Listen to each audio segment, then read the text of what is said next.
Bienvenue à toi sur 101%. Je m'appelle Adeline et je suis ici pour t'aider à propulser ton patrimoine vers de nouveaux sommets. Si tu as soif de stratégies percutantes, de conseils avisés et d'une bonne dose de vulgarisation, tu as trouvé ta safe place.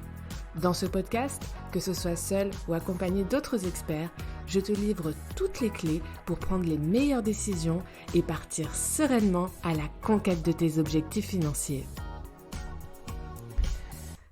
Aujourd'hui, on va parler d'un sujet qui peut sembler un peu complexe, mais qui vaut vraiment la peine d'être compris, c'est l'assurance vie. Alors ne t'inquiète pas, je vais te guider à travers les bases et te montrer pourquoi c'est super intéressant, même si tu es complètement novice en investissement. On va commencer par décortiquer qu'est-ce que l'assurance vie. Alors, imagine que l'assurance vie, c'est comme un super outil à double usage. Non seulement elle protège tes proches s'il t'arrive quelque chose, mais elle peut aussi être un incroyable moyen d'épargner pour faire fructifier ton argent. Le fonctionnement, c'est un peu comme ça. Tu souscris à une assurance vie en choisissant un montant d'argent à verser. Tu vas pouvoir verser de l'argent dessus de manière automatique, c'est-à-dire tous les mois ou tous les trimestres ou de manière même manuelle parfois, ou bien quand tu le souhaites. Il n'y a aucune obligation à ce sujet. Cet argent, il va aller dans ton pot d'assurance vie. L'assurance vie, c'est vraiment un pot. Maintenant, ce qui est génial, c'est que dans ton pot, tu vas pouvoir faire pousser tes économies. Ça devient vraiment intéressant parce que ton pot d'assurance vie, tu vas pouvoir choisir ce que tu y fais pousser. Tu vas pouvoir y mettre des actions, des obligations, des ETF, tu vas pouvoir y mettre des SCPI, tu vas pouvoir mettre plein de choses dedans. Et quand ces investissements fructifient, tes économies grandissent encore plus.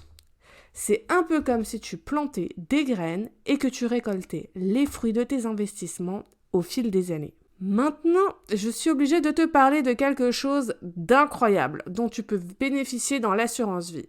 C'est les intérêts composés. Alors quand je te dis que c'est incroyable, c'est pas seulement mon avis. Albert Einstein en personne disait « Les intérêts composés sont la 8e merveille du monde. Celui qui le comprend s'enrichit, celui qui ne le comprend pas le paye. » Bref, on est tous d'accord que c'est une pépite, mais comment ça marche ? En fait, ton argent devient un peu un super-héros financier, capable de se multiplier de manière exponentielle au fil du temps. Imagine que tu investisses régulièrement dans ton assurance vie. Chaque versement ajoute un peu d'argent dans ton pot. Le contenu du pot est ensuite investi dans différents endroits. Comme on l'a vu, généralement, ça va être des actions, des obligations ou des ETF dans les conseils les plus judicieux. Et c'est là que les intérêts composés entrent en jeu. Les intérêts composés, c'est lorsque ton argent gagné grâce aux investissements commence à générer eux-mêmes des gains. Prenons un exemple. Tu investis 1 000 € en 2023. Un an après, donc en 2024, avec un rendement, on va dire, de 5%, tu auras donc 1 050 €. Par contre, en 2025, tu ne vas pas gagner 50 €, mais 52,5 €, si on est toujours sur un rendement à 5%. Parce que tes 50 € gagnés, ils vont eux aussi générer des intérêts. Ça a l'air de rien, mais sur 10 ans, dans notre exemple, tu auras quand même gagné 628 €, sans rien faire. C'est un peu comme si tu plantais des graines dans un jardin et que les plantes produisaient non seulement des fruits, mais aussi de nouvelles graines. Et ces nouvelles graines, à leur tour, poussent et produisent plus de fruits, créant ainsi un nouveau cycle de croissance continue. Pour l'assurance vie, les intérêts composés font en sorte que ton argent peut croître plus rapidement au fil des années. Les gains que tu accumules commencent à travailler pour toi, à générer davantage de gains. C'est un peu comme si ton argent prenait de l'élan et que ça te permettait d'atteindre tes objectifs plus rapidement. Alors, pourquoi épargner sur une assurance vie plutôt que sur un autre support ? Déjà, l'assurance vie, même si elle a plein d'avantages, c'est pas non plus la solution miracle. Il faut pas que tu te dises dans mon patrimoine, je vais avoir une assurance vie, YOLO, et puis c'est tout. Par contre, une fois que tu as une épargne de précaution, l'assurance vie, elle fait vraiment partie des solutions à ta disposition et des solutions que tu dois envisager. Je pense que tout à chacun devrait avoir une assurance vie. Après, l'arbitrage et combien on met, comment on va la composer, c'est une autre question. Mais vraiment, c'est un support incontournable. Et on va voir ensemble pourquoi. Tout d'abord, tu vas pouvoir choisir le niveau de risque. Tu vas avoir un contrôle total sur la manière dont ton argent est investi. C'est là que le choix du niveau de risque entre en jeu dans une assurance vie. C'est comme si tu choisissais toi-même le niveau d'adrénaline financier que tu es prêt à vivre. Lorsque tu souscris à une assurance vie, tu as la possibilité de choisir comment ton argent sera investi. Il y a généralement différentes options, des plus sûres aux plus audacieuses. Si tu préfères un investissement stable et peu risqué, tu peux opter pour des investissements plus conservateurs comme sur des obligations. C'est un peu comme si tu jouais la carte de la sécurité et de la tranquillité de l'esprit.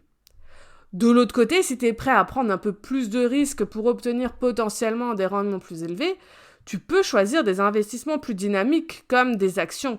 Donc là, c'est comme si tu laissais ton argent courir un marathon financier avec la possibilité de gagner plus. Mais aussi, il faut te préparer alors à subir plus de fluctuations. Le truc génial, c'est que dans ton assurance vie, tu peux avoir une partie qui va être sécuritaire, une partie où tu vas prendre plus de risques. Tu peux vraiment choisir comment tu veux que ton portefeuille soit investi. Et rien n'est figé, tu pourras changer ton niveau de risque au fil du temps.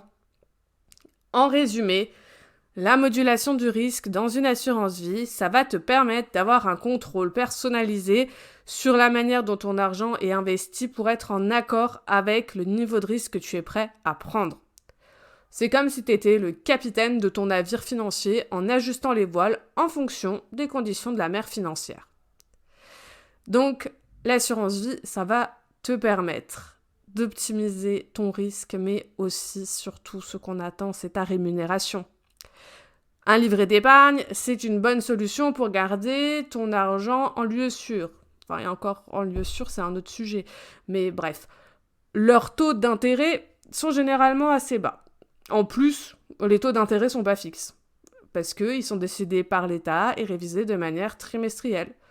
Donc c'est un peu comme si ton argent se reposait dans un hamac confortable, sans vraiment grandir. Mais ton hamac, en plus, il a une taille maximale, à savoir 22 950 € pour le livret A et 12 000 € pour le livret de développement durable. Ce hamac, il est indispensable pour ton épargne de précaution, mais une fois que ton épargne de précaution est construite, c'est là que l'assurance vie va entrer en jeu. Avec l'assurance vie, ton argent est investi sur les marchés financiers. Et comme je t'en ai parlé plus tôt, ces investissements ont le potentiel de générer des rendements plus élevés à long terme, grâce notamment aux intérêts composés.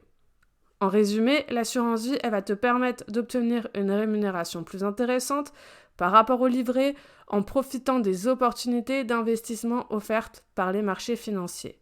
C'est un peu comme si tu choisissais d'emprunter le chemin qui pourrait te mener à une plus grande richesse tout en restant conscient des risques potentiels en cours de route. Maintenant, venons-en au nerf de la guerre. Les avantages fiscaux de l'assurance vie. Lorsque tu places ton argent dans une assurance vie, les gains ne sont pas fiscalisés tant que tu ne retires pas d'argent de ton assurance vie. En plus de cela, lorsque tu retires de l'argent de ton contrat d'assurance vie, les règles fiscales sont plutôt avantageuses. Une fois que ton assurance vie a plus de 8 ans, alors attention, c'est important, c'est une fois que ton assurance vie a plus de 8 ans, donc on s'en fout quand est-ce que tu as versé les fonds par après, c'est vraiment à quelle date tu as ouvert ton contrat d'assurance vie. C'est pour ça que c'est important de prendre date. Parenthèse refermée. Donc, je reprends. Une fois que ton assurance vie a plus de 8 ans, tu peux retirer l'équivalent de 4 600 € d'intérêt sans être fiscalisé. Je sais, dit comme ça, c'est pas très clair. En fait, les fonds que tu verses sur ton assurance vie ne sont jamais fiscalisés. Ça veut dire que si tu verses 1 000 € et que tu les retires tout de suite, que tu n'as pas d'intérêt, tu vas pas payer d'impôt sur les sommes que tu as versées. Ce qui va être soumis à l'impôt, c'est uniquement les gains. Sauf que tes 1 000 €, ils sont 1 500 €. Si toi tu veux retirer 1 000 €, tu vas pas pouvoir dire bonjour, je vais retirer les 1 000 € que j'ai versés et je vais pas retirer les intérêts. Quand tu retires 1 000 €, tu vas forcément avoir une part des sous que tu as versés et une part d'intérêts. Et eux, ils vont être fiscalisés.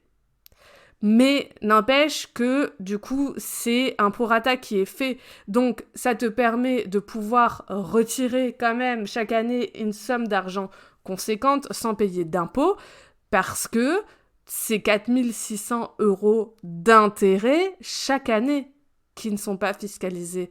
Tu auras toujours une partie de capital versé, donc ça te permet quand même de pouvoir voir venir.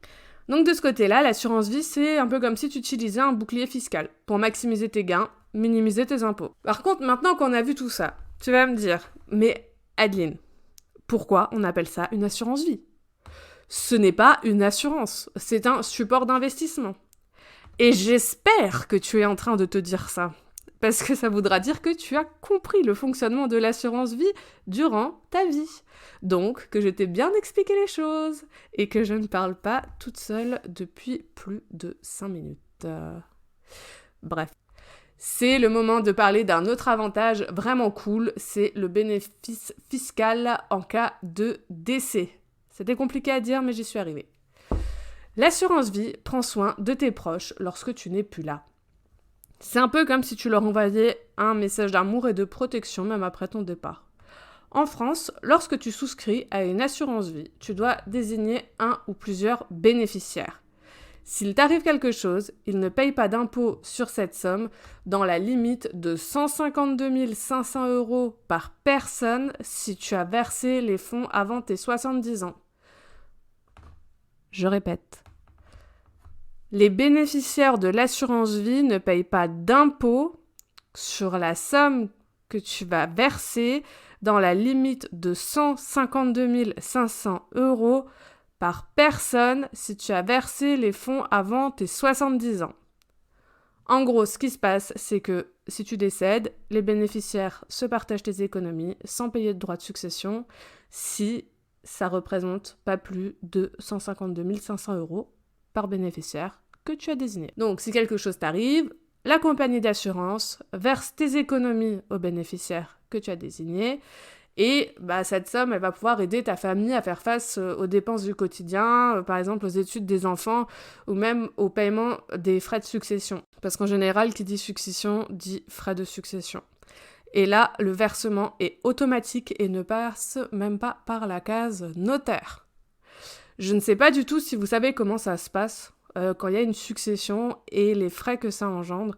Je sais, c'est hyper glauque comme sujet, mais je pense que c'est important d'en parler et de s'y préparer pour pas laisser nos proches dans la galère. En tout cas, si vous voulez que je vous fasse un épisode dessus, n'hésitez pas à me le dire en commentaire. Maintenant, revenons à nos moutons. Donc en résumé, en France, l'assurance vie peut être un moyen astucieux de léguer de l'argent à tes proches en minimisant les conséquences fiscales pour eux. C'est un peu comme si tu laissais un héritage sans barrière fiscale. Alors si tu es en France, c'est une très bonne raison de considérer l'assurance vie comme un outil financier malin pour protéger ce que tu aimes. Tu sais maintenant un peu plus sur l'assurance vie et pourquoi elle est super intéressante, même si tu es débutant en la matière. C'est comme un cadeau que tu te fais à toi-même et à tes proches pour les protéger, et tout en investissement dans ton avenir également.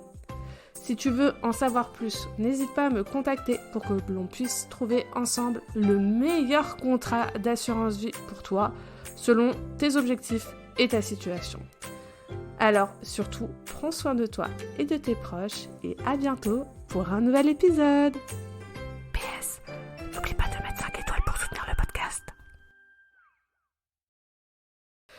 Donc, si tu verses 1 000 €, imaginons, t'as pas de chance, tu n'as pas d'intérêt, ça n'a généré aucun argent, tu as encore 1 000 € et tu veux les retirer. Eh bah... Pourquoi pas. Là. Bon, bah c'était sympa, mais on recommence.